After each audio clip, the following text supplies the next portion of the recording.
Hi, my loves. Welcome back to Vanity Fair. My name is Chris Farah, and that's why it's called Vanity Fair. You understand how I did that. Oh my God, what are we talking about? Are we talking about the new Michael Jackson movie? No, I'm not Kimberly. We're talking about 90 Day Fiance. We're technically 90 Day Single Life. This is season 5, episode 12, Art of the Slow Fade. So I'm assuming that the slow fade here would be Sophie.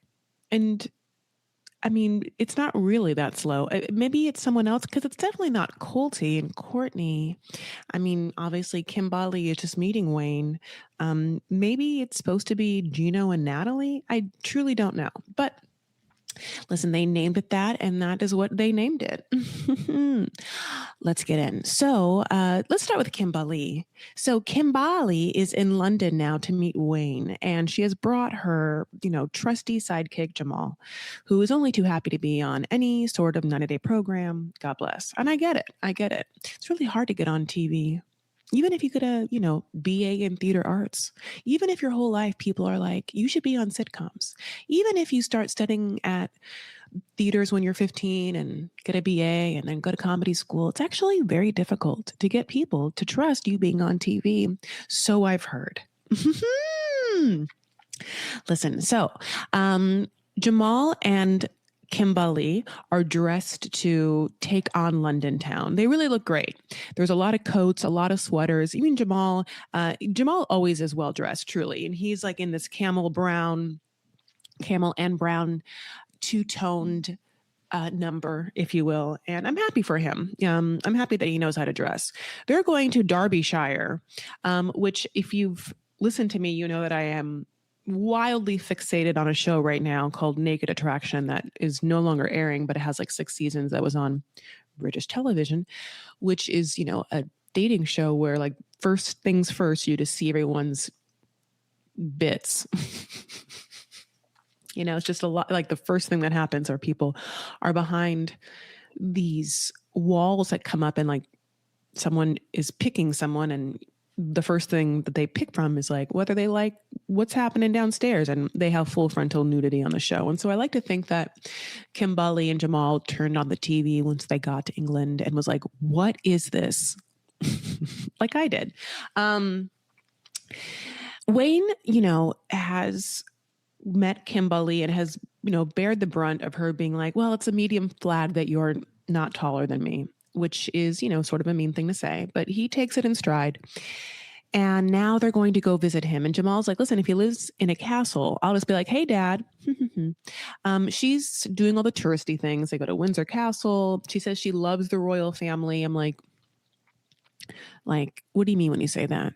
It's loving the royal family is a interesting thing to say like nowadays. Like I understand that maybe if you're like of a generation that Kimbali is, does she mean like Princess Diana? Like that iteration? Does she mean Meghan Markle? Does she mean that? I mean, we know she doesn't mean Prince Andrew. I think that, Kimbali only probably has room in her heart for one alleged pedo, and that's Michael Jackson. You know that she loves him. The movie came out this weekend. She went to go see it. She loves him so much. I'm not saying that he doesn't have great songs, but you know what I'm saying. That one's a hard one. Just like the royal family is kind of hard. There's not really anyone I can hang my hat on in this generation. I'm not loving Prince William. there's, maybe Prince Louis is going to be fun. I'm not quite sure, but loving the royal family in 2026 is a little confusing to me. I just think we're in an age right now where I don't know if anyone's countries truly love their leaders. But you can tell me if I'm wrong. I'm an American saying this, so obviously it's awkward for me. Maybe you're like, oh no, you're dumb. You're an American. In Canada, we're really digging ours. Even like that Trudeau guy that was like the prime minister is dating Katy Perry now, and Katy Perry is like, ugh. It seems like everyone that wants to run a country, even if they're born into it, it's fucked up. But maybe that's just the human experience. There are no great people anymore. There's people and they have good moments. I guess I'm included. But here we are. So she, I will say this, Kimberly knows how to dress. She has taken leaps and bounds from when we saw her with Usman. So even in her confessional, she's wearing pink. She looks cute. She has a tan. She has like an ombre in her hair. Right now on social media, I'm not quite sure if she's in the past 24 hours shown us yet, but she got full like dental implants happening. So she's transforming. And, that's all we can do. Wayne sends her flowers. And when she gets to check into a really adorable place, she gets the flowers and they're beautiful flowers. We get 2 sets of flowers on this episode. The one that Courtney gives to Colty, which are haram. They are so sad, right? And she's like, I got them from a date and then they were in my trunk. And I'm like, oh, okay, but why give them to Colty? Just throw them away then, what are you doing? It's weird because she writes him a letter. Well, I'll go back to, listen, get me and my ADHD brain on one fucking topic. So I'll get to Courtney and Colty. Let me go back. So the flowers that Wayne gives Kimberly are just so beautiful, right? Like they're so well done. Someone at a mom and pop flower shop picked them, pruned them, wrapped them in paper. They're stargazers. They smell so good. I love a lily. And it makes me really happy for her because I think it's indicative of someone who cares about quality. I would be so happy to get flowers like that. I think that it would really make me feel cared for, special, if you will. So she ends up meeting up with Wayne and they're both wearing great sweaters. One's blue, one's green. I'm like, oh my God, it's so lovely. It's just that, what? It's interesting. Maybe because I live in California, truly people in California, and I'm not saying I haven't done this, just like move about town and workout clothes all day long. When you actually see someone in a coat, it's such a higher level. It's such a upgrade of a look. It looks so debonair or chic or classy that it makes me sad that it's so hot. It's so hot in California all the time. I can't wear that many coats. He drives a big white van. I'm like, why are you driving that van? It's a sus van. That's the kind of van that if it was by a park with kids, I'd be like reporting it, Is this a warehouse job? Did he get this car from a friend? Or again, you can be like, you're a dumb American. We in England, we love white boxy vans. That's how we get along. I'm like, okay. Sorry, I've gotten a lot of comments being like, you're ignorant, I guess. And now you're just hearing it come out. So he has to have her guess where they're going to go on their date. And he's like, here is a clue. It has wheels. She's like, is it a boat? Which even I know, no, it's not a boat. Girl, no. It's only funny because she just had her date. Remember that date she had where it was like a 2-wheel bike? Like, isn't that on the forefront of your mind? I'd be like, oh my God, is it a goddamn 2-wheel bike again? 2-person bike? I can't. I don't want wheels. I want seats. I want comfortable. I want restaurants. I want menus. I want candlelight. I want booths. A booth. Honey, a leather booth. Please.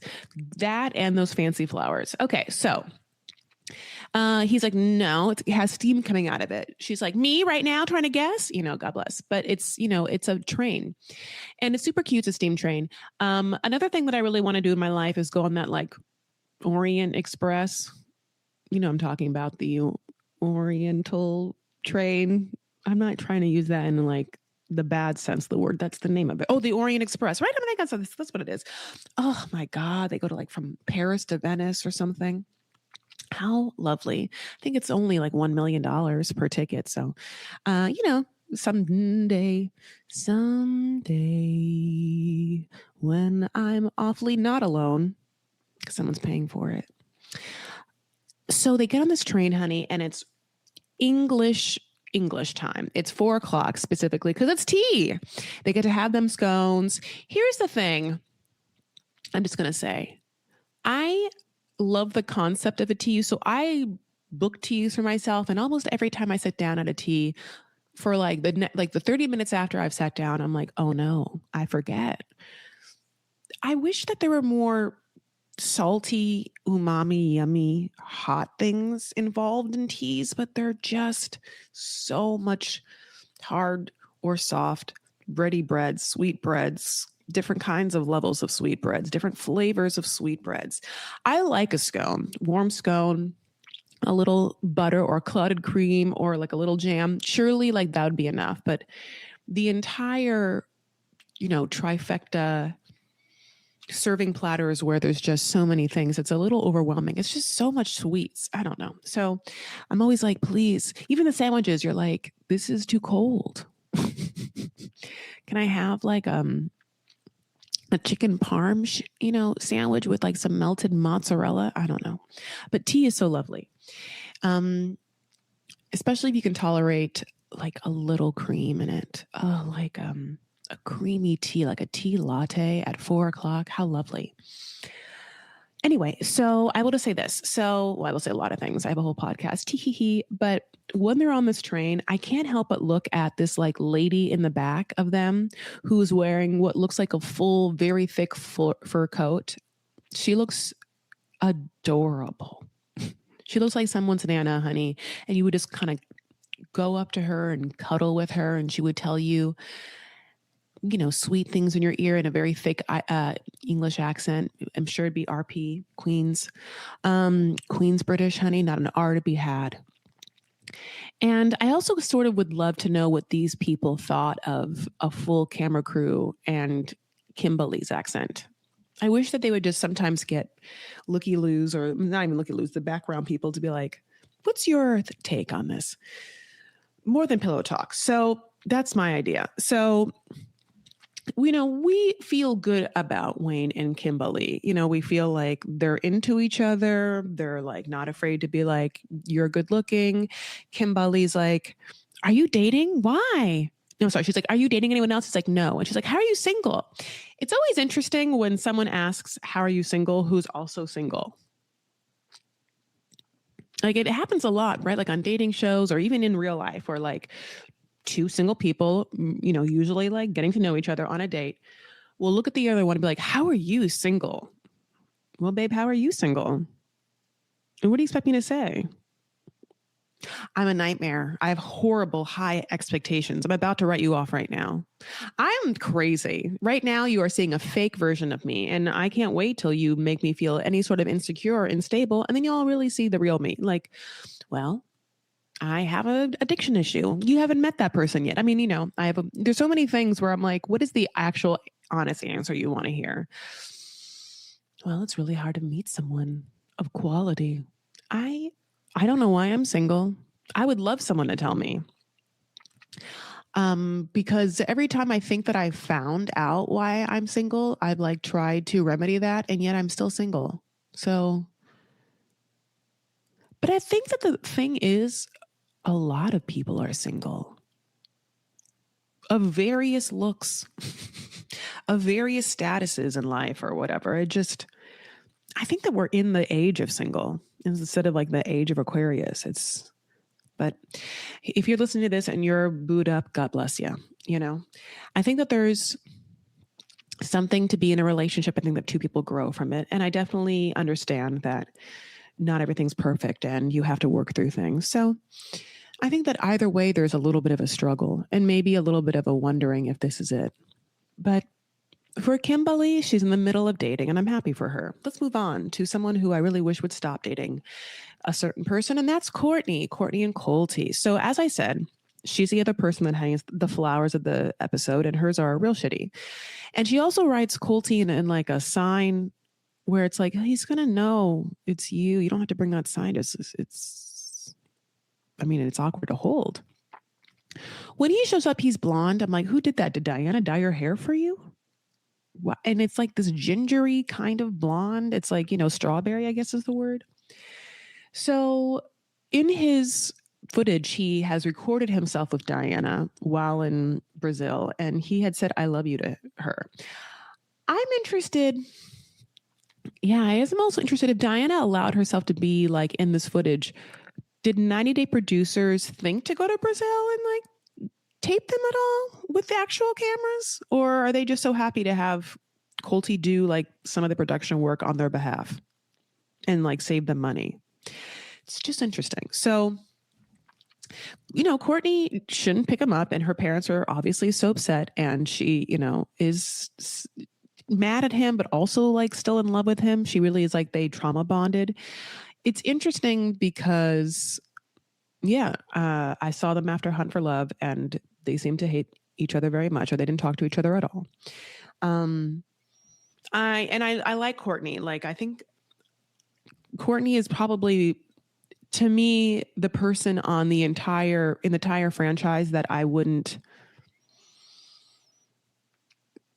be on pins and needles if I had to hang out with her. You know, like I think that she, you know, I don't know her very well, but for intents and purposes, like is a good person and just like sort of lives her life and just happens to be on the show. You know what I'm saying? Like, surely I'm sure she would want more money or fame, and, you know, she does things on her Instagram, like promoting things, but I don't think that she's like nefarious in any way, or I think that she's really happy to just like be doing her thing. I want the best for her, but I will say this. So she had written something on Instagram. Oh yeah, it was like, I know, I'll read it to you. This was on, I'm sorry. This was on her story. And then I'll read it to you, and then I'll tell you what I wrote back. So she had posted this, and it's a question. She can be like, ask me a question. Someone said, why do you keep going back to Colt? And this is what she says. We trauma bonded. It was complicated. I always overanalyze and try to make the right decision. Even now, I replay the scenario, what ifs, and question if I made the right choice, which is interesting because that's almost exactly what Aviva said of Stig. Remember that? And I think there's a very big like female thing about this where like you replay relationships and then start to blame yourself. Isn't that so shitty? I do that too. This is what she goes on to say, though. My thought process at the time, he lied/cheated, fuck him. But he broke his leg, comforting me when I was going through a hard time. So I felt guilt/responsibility. He's basically in this position because of me, which is not true. He went on Hunt for Love of his own accord. He went to your room of his own accord. He has, you know, issues with balance of his own accord. He didn't fall because of you unless you pushed him, which, you know. Okay, moving on. This is her talking now. Do I just abandon him? What if he's permanently disabled? Will that be on my conscience the rest of my life? My therapist recommended, it's human nature to want to help others, so help, but have boundaries. My parents never allowed me to quit job/sports/school. When it got hard, try harder, keep going, don't give up. So that translates into relationships. She said something off in the moment. Sorry. She said, cut something off in the moment if it no longer serves you, jobs/relationships. So I'm working on that. So, you know, that was a very long, truthful answer to me. And so I had written back to her, like through just whatever DM. And I said this, it's so hard, but people are their own responsibilities. You didn't owe him anything because he broke his leg. He comforted you the minute before, and everything else was his own doing. It's hard being empathetic and sensitive. Visualize disconnection, like taking off a jacket you no longer need. This is what she said. She hearted that, then said, people aren't going to like what happens next. And I said, Courtney! Screamed. And then I said, no. And then she gave me a emoji upside down smiley face.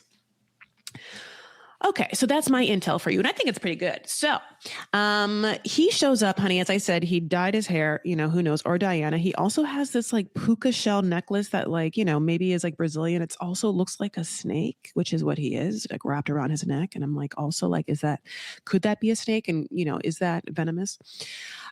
He says that he fucked Diana, and she's like, great, so your dick worked there. And we're like, oh God. And then he's like, but I still love you. And she's like, no. And then he begs her to go to like a steak dinner. And she says, okay, because she wants free steak. Girl, we've seen your parents in that house. You can afford steak. I know that your mom's making cabbage rolls, but like, at least go on Hinge and find someone to take you out for steak. Also, Colty, he can't afford a house. How the hell is, like, what kind of Capital Grill / Morton / Flemings are you going to go to? Or like, and how, Wagyu are you going to go up for this? And anyway, so I'm like upset, but it happens. He also at the dinner is like, I fucked Diana, and yeah, I said I love you to her, and yeah, I still have feelings for you, which is like, ugh, how many men in here are like one leg in one pool and one leg in the other, just waiting for one of the pools, to be warm enough for him to like dive in. And then that's a weird metaphor, but it also is like kind of like Rick, right? And kind of Trish. Anyway, so he's like, well, I came back to see you. And she's like, bitch, you came back to get a fucking surgery. It's like, yeah, the doctor too. I don't know why he didn't go to Vegas where his whole life was for his surgery. This outfit he has at dinner, and it's not just that necklace, it's the top. It's like one of those tops that has like 3 like buttons that are like bulbous. It looks like he is trying to sell you like a Reiki session. He looks like he's trying to be like an energy healer in that shirt. It reads mental issues. Like you don't know who you are. It reads like he's in the middle of a midlife crisis, which that part I get. I'm empathetic to that. I think, truly I am too. So let's move on. Sophie. So Sophie's like, well, as I said, when I landed, this guy, Brian, had popped up on my social media. And I was like, what does that even mean? What do you mean someone popped up on your social media when you landed? That's like, is that Raya? Are you saying social media for dating app? And he popped up because you searched for people in the area, right? Like, I don't know. The way she says it's so funny. So she meets Brian, 24, and he says he has a gym, and she's like, oh, cool. Let me see your tricks. We're like, tricks? What's he going to like juggle barbells right now? But it's just that she wants him to take off his shirt and then like show her his muscles. And that's going to be interesting because it feels like, it feels like you are just sort of like fetishizing him for his body without ever asking him like a meaningful question. Could you imagine like if the roles were reversed where like a guy was like, you work out? Let me see your abs and thighs. And then you like showed someone for some reason your like 6-pack immediately and they never asked you a question. Is she so used to being like whatever, what's the word when you just like only think about someone's body? I just think this is like a boring date is what I should say. They literally don't talk and she speaks good Spanish. She could. That's which is also so sad. So then they order drinks and then he's like, do you want another drink? They both have half full drinks. She says yes. He says he's nervous. And then, he comes back with water for himself. I clock that. And like another tequila pineapple, which is yummy for her. And then they kiss. And, it felt like a little fast because I'm like, do you know anything else about this person? That's so weird. Anyway, she's like, well, there's really no connection but physical. And I'm like, well, yeah. Did you even try to ask him anything? Like, I think this date would have been more interesting if she tried or he tried to talk, but I guess neither of them felt the need to really connect as humans. The kind of like date they have is like a in real life version of just swiping on a social media site where you would be like, you'd see someone clothed and you'd be like, ugh, let's move all these pictures to see if you have a topless shot. She doesn't like the shirt he's wearing. And I thought the shirt that he was wearing was great. I also would be impressed if someone owned a gym at that age. Like no other follow-up questions. Does he play sports? I mean, again, I don't think that he asked her any questions, but I also don't know if it was edited out. It's an interesting edit. So Let's move on to Gino. Gino's playing basketball, honey. You know, he is playing that b-ball in the snow. It's cold outside. He's trying to keep warm on the inside. It's like, I love shooting hoops, gets my mind off things. And then he FaceTime Natalie. Natalie is in a blazer and a like black turtleneck top, honey. She looks like she's back in business. I don't know if she's in Washington, D.C., but you can't wear that outfit in Vegas. And it's been a month since she brought him to LA. And he has to be the one that's kind of like, well, last time we talked, you said that you were going to have to see how your daughter feels about this. She's like, well, she still hates you. So at this point, we think Natalie is going to be like, and therefore, Gino, I can't possibly continue. Because not just my daughter, but truly my brother, and not, everyone in America that watch this would be like, how are you letting yourself be so disrespected on national television by being with Gino alone? If Gino's ex Jasmine didn't attack you and he just stood by, and then all of his own family isn't on his side, like all of that is a lot to take. So we really are like, maybe this is the moment where Natalie will be like, I can't be with you. But what ends up happening is that he breaks up with her, which I find humiliating for her.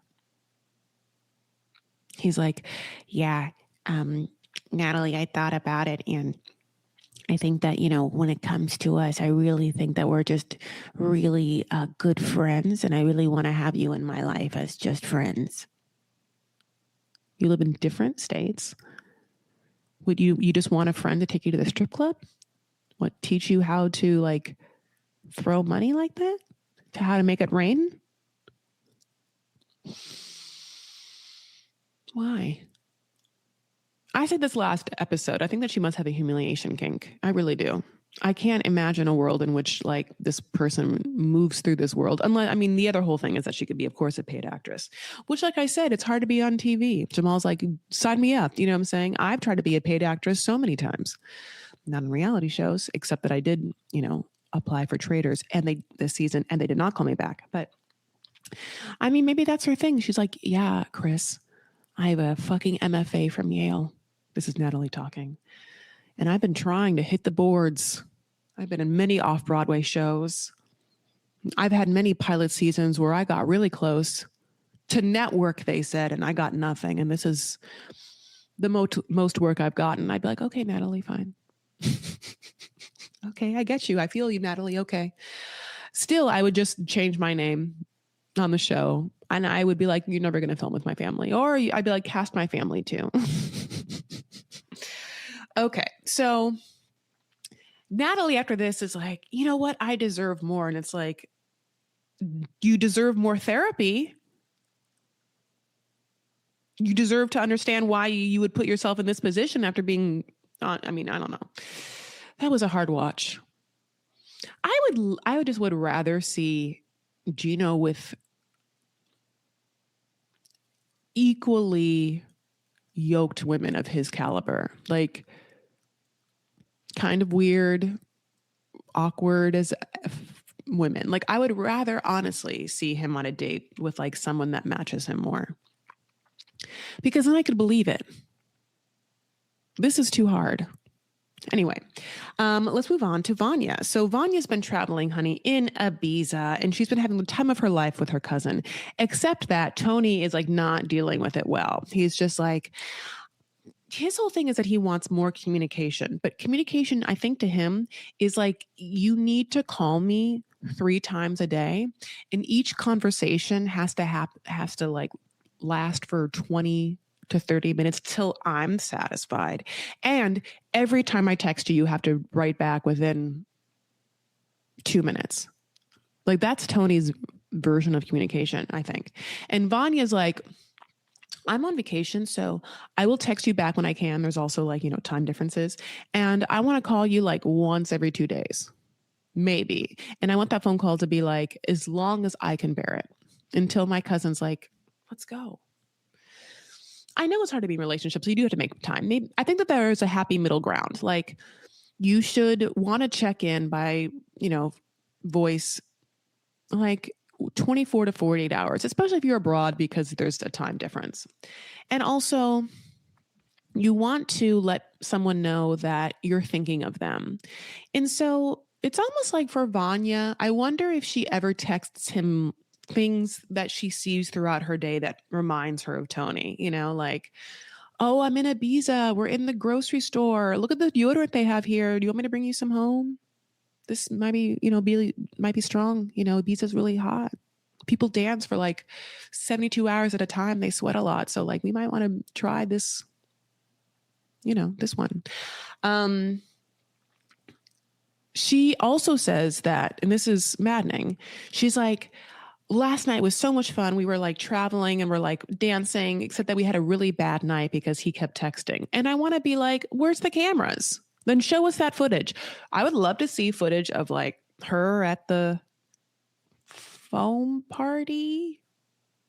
That's what they do there, right? Still? I don't know. That's a very I think about this a lot. There was like a time in like the early 2000s where foam parties were everything. It's like, yes, it was like the same time as like Wild On was on E and like Tara Reid was like on that show. And like, yes, that's like that's when I heard about Ibiza and there was like, the parties and stuff like that. But one of the things was like foam parties, right? Where like there'd be a dance floor and then suddenly they would just pipe in a bunch of foam. And it was such a big thing that they had them everywhere. Like even in LA, I went to one. I remember I went to a foam party and I went with a friend of mine who was like much shorter than me. Not to be like Kimberly, but medium flag. And I remember just dancing with this person because just watching Haram, like the foam get higher than she could stand, than she was, the height of her. And we had to move to like a more because it was a lot of foam. It's like, wouldn't we love to see Vanya like having fun somewhere dancing like in Ibiza with her cousin? I would love to see that footage. I'd love to see like men hitting on her. I'd love to see her looking at her phone and stuff like that. Single life must be made for a budget of like $4. Okay. So yeah, they have a conversation where they really can't communicate. Like they really don't see eye to eye on how to effectively do things. She's really annoyed by him. At the same time, he is like very frustrated by her and feels really disrespected, which, does tickle me. That part tickles me. I'm happy for her because I find him to be weird. And it's almost like, I don't know. He seems like someone who's, really deals with insecure attachment. He really needs to be with someone who like wants to worship him and like, reply real fast and like isn't so independent. I really hope that if there's a tell-all, we get to talk to his ex-wife, the one that he had for 8 months. I think it'd be important. I think that's important journalism that we could have. And of course, the tell-all was Ross Matthews, which I'm so excited about. I'm so happy that he's doing it. And I can't wait to see the questions that he asks. He did comment on my reel. I made a reel talking about 90 Day Fiancé. And Ross is a very funny pop culture person. Of course, he's on the Drew Barrymore show. I've mentioned this before. Of course, he had a show on E. It was called Hello Ross. And I got to be on it billions of years ago, one of the few times that TV allowed me to be on. Anyway, so kidding. I'm in a weird state. But anyway, it's a weird time for this whole industry and who knows what's going to happen with it. But at least I have this podcast where for some reason my voice is all I have. You can also see the visuals, though, of course, if you pay extra $5, only $5 on Patreon. You get them super fast. And then sometimes I release them to YouTube. At the same time, you can also follow me. I'm at Chris L. Farah on all your major social media networks like Instagram, like TikTok. And at the same time, you can follow me on Substack. I have a Facebook, both a page and the group Vanity Farah.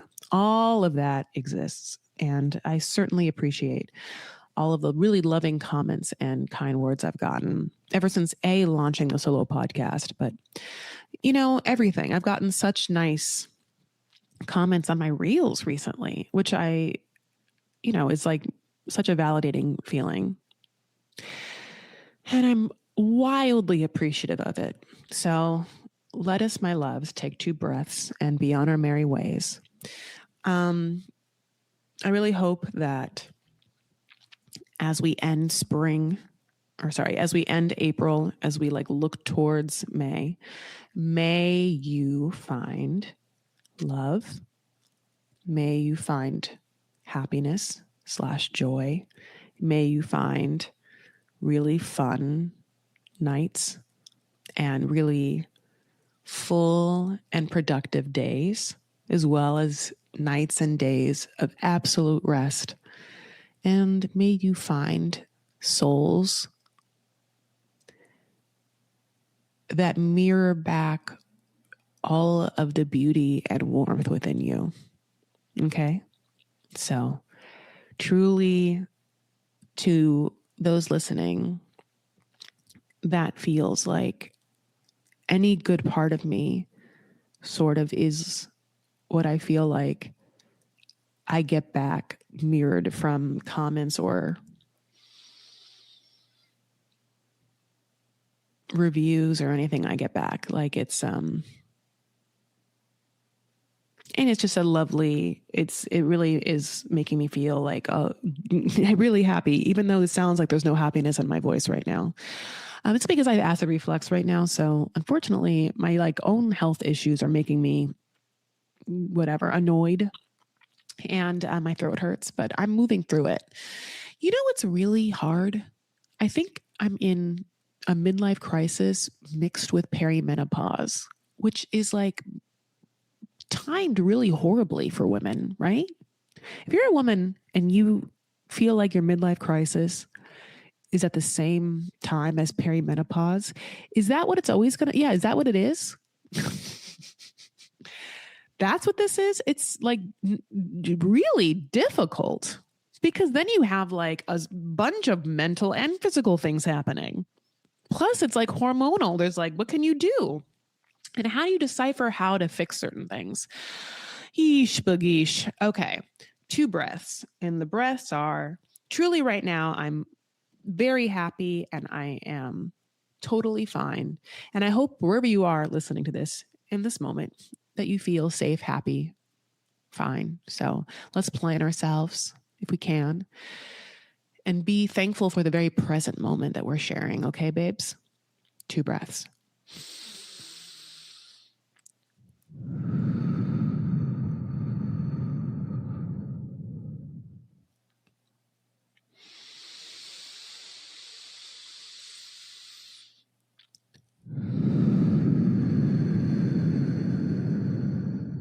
Thank you so much. I'm going to go later on this week to see Devil Wears Prada. I'm excited for that to come out. And this is like my own nerdiness. Like AMC has these like, limited edition popcorn buckets. You know what I'm talking about. It's how annoying. Because the way that's actually saving the movie industry, I guess, are these like expensive popcorn buckets. And I don't want any of them except the Devil Wears Prada one is like a red looking Birkin bag. It's plastic, of course, for the popcorn. And I do want it. I do want it. So I'm hoping that when I go that they still have them in. So say a prayer for your girl. And also take care of yourselves and one another. Stand up for what you believe and make art. All right. And the art can be big and small. It can be collaborative or you. It could happen in one moment by a breath or a song or a helpful smile to someone or a compliment. Or, of course, it can be the masterpiece of your life. Whatever it is, try and create it. Okay, babes, I'll talk to you later. Thanks. Bye.